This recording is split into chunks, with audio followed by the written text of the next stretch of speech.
One, two, three, four. Et bienvenue dans le bon plan du geek, l'émission qui remplit ta bibliothèque sans vider ton portefeuille. Cette semaine on décortique le Game Pass et le PS Plus de juillet 2026 et il y a du beau monde des deux côtés. On a aussi du Steam, de l'Amazon Luna, des soldes Xbox et une info BPDG sur l'avenir du jeu physique chez Sony et Xbox. Allez c'est parti, on y va. Et on commence avec le PS Plus de juillet, disponible à partir du 7 juillet. Pour tous les abonnés essentiels, extra et premium, la tête d'affiche ce mois-ci c'est Call of Duty Modern Warfare 3. Et là je vais être honnête, la campagne solo a pris une sacrée correction à sa sortie. Et IGN lui a mis un 4 sur 10 parlant d'une expérience bâclée, recyclée et assemblée à partir de morceaux du multijoueur. Ça fait mal, mais intégré au PS Plus, le jeu devient bien plus digeste. La campagne reste explosive même si courte, et surtout le multijoueur tient la route. Et c'est probablement pour ça qu'il débarque maintenant à quelques mois de la sortie de Modern Warfare 4 le 23 octobre 2026. Stratégiquement, c'est malin de la part d'Activision et pas idiot pour les joueurs non plus. Et le deuxième jeu de ce mois de juillet 2026, c'est For the King 2, un RPG tactique façon jeu de plateau avec une structure roguelike et une coopération en ligne jusqu'à 4 joueurs. Si vous aimez les parties stratégiques entre amis, c'est le genre de jeu qui occupe des soirées entières. Et le troisième jeu de cette sélection, Crosscode, un action RPG 2D inspiré des années 16 bits, des donjons remplis d'énigmes et des combats rapides, un indé très bien noté qui a largement prouvé sa valeur. Date importante à retenir, tous ces jeux sont disponibles à partir du 7 juillet et à ajouter à votre bibliothèque avant le 3 août. Et un rappel pour les abonnés PS Plus Extra et Premium, Black Desert a rejoint le catalogue de jeux depuis le 16 juin et c'est probablement l'ajout le plus massif de l'été. C'est un MMORPG en monde ouvert de Pearl Abyss. Oui, le même studio que Crimson Desert. Et si Crimson Desert peut vous prendre 120 heures, Black Desert peut vous en prendre 900 ou 2000 selon certains profils. La bonne nouvelle pour ceux qui auraient peur d'être largués, la communauté lui attribue une difficulté de 2 sur 10, long mais accessible et inclus dans votre abonnement Extra ou Premium sans coût supplémentaire, alors profitez-en. Côté Xbox Game Pass, juillet s'annonce avec une tête d'affiche absolue en fin de mois. Dès aujourd'hui pour les abonnés Game Pass Premium, Tony Hawk Pro Skater 3+4, le retour de la saga légendaire de skateboard. 2 épisodes cultes remasterisés. Si vous avez grandi avec ces jeux, c'est une petite Madeleine de Proust directement dans votre manette. Et le 6 juillet sort sur le Game Pass Winds of Arcania Reignition, un RPG d'action fantasy avec des combats dynamiques et un univers inspiré des grandes sagas du genre, pour les amateurs de hack and slash avec une touche narrative. Le 13 juillet sort Ascent to Zero, un jeu d'action science-fiction dans un univers post-apocalyptique. Tu progresses en améliorant tes capacités pour affronter des défis de plus en plus corsés. Et le 15 juillet en Day One, Dench Attack, et celui-là mérite qu'on s'y attarde. C'est souvent résumé comme un Tony Hawk Pro Skater mais avec des trains. Et cette description est parfaite. Tu contrôles un train personnalisable capable de défier la gravité dans un Japon dystopique où les grandes villes sont enfermées sous des dômes par la corporation Miraido.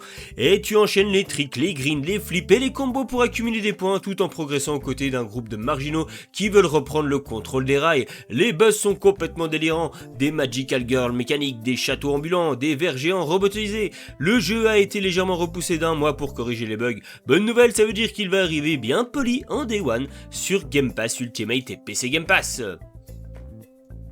Et on termine avec la tête d'affiche du mois, le 28 juillet en Day One, Halo Campaign Evolved. C'est un remake complet du premier Halo de la saga, reconstruit de zéro dans Unreal Engine 5, pas un simple remaster. Les 10 missions originales sont entièrement refaites avec des visuels HD, des cinématiques modernisées, des contrôles améliorés et une coop en ligne jusqu'à 4 joueurs.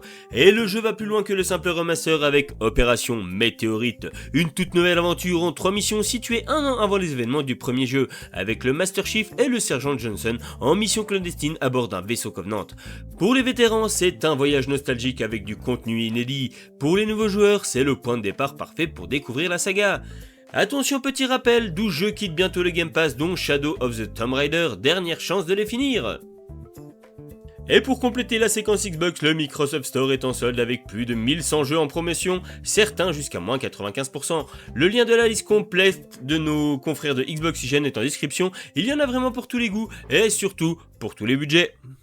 Et sur Steam cette semaine, 2 jeux à récupérer. Le premier, The Queen's Gondola, un jeu d'horreur indé ultra court entre 15 et 60 minutes. Vous êtes coincé dans la gondole d'un aéronef royal prise dans une boucle temporelle. À chaque passage dans ce couloir aux influences victoriennes et Art Nouveau, vous devez repérer les anomalies.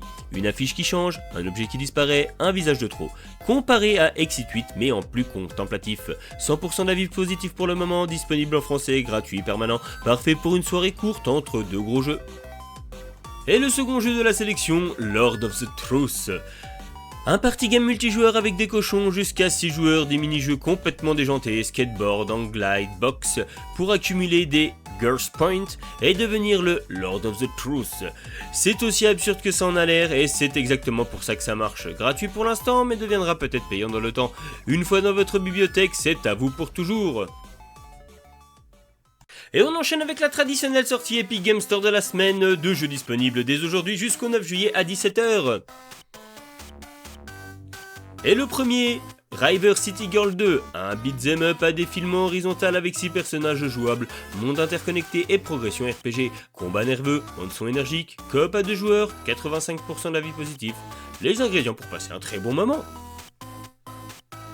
Et le second jeu, I Have No Mouth and I Must Scream.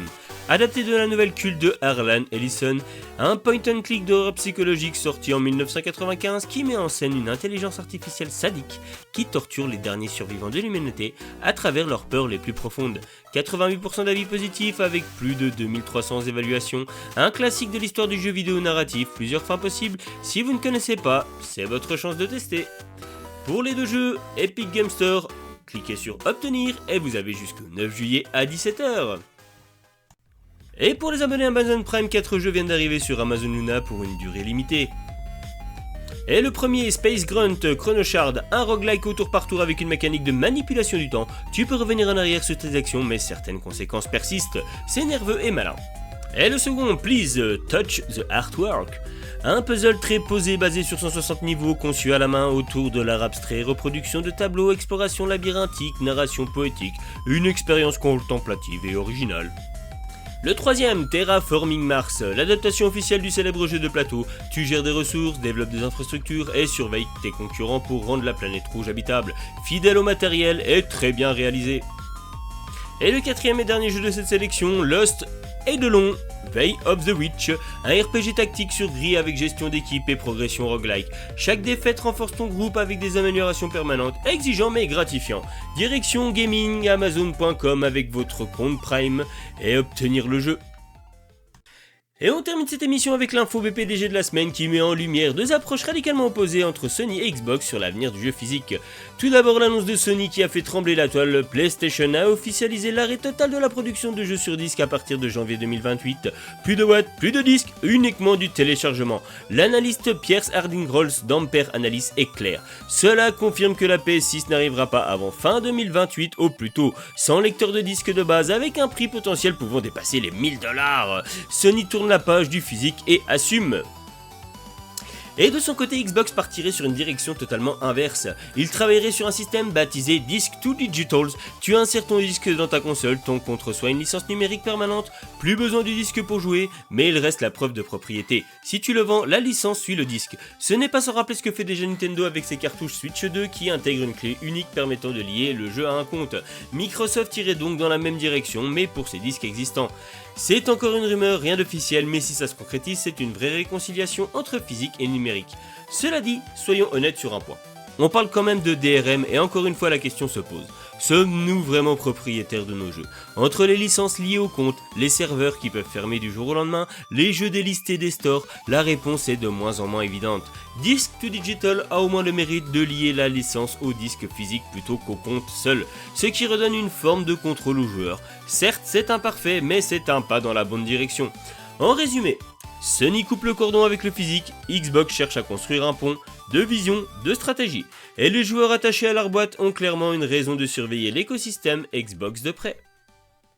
Et voici les amis, cette 23e édition du Bon Plan du Geek touche à sa fin, avec juillet qui démarre fort, PS Plus avec Call of Duty Modern Warfare 3 dès le 7 juillet, Black Desert sur PS Plus Extra et Premium, Halo Campaign Evolve sur Game Pass le 28, River City Girl 2 et I Have No Mouth to Scream sur Epic, Jusqu'au 9 juillet, 2 jeux permanents sur Steam, 4 jeux sur Amazon Luna pour les abonnés Prime et le grand écart Sony Xbox sur l'avenir du physique.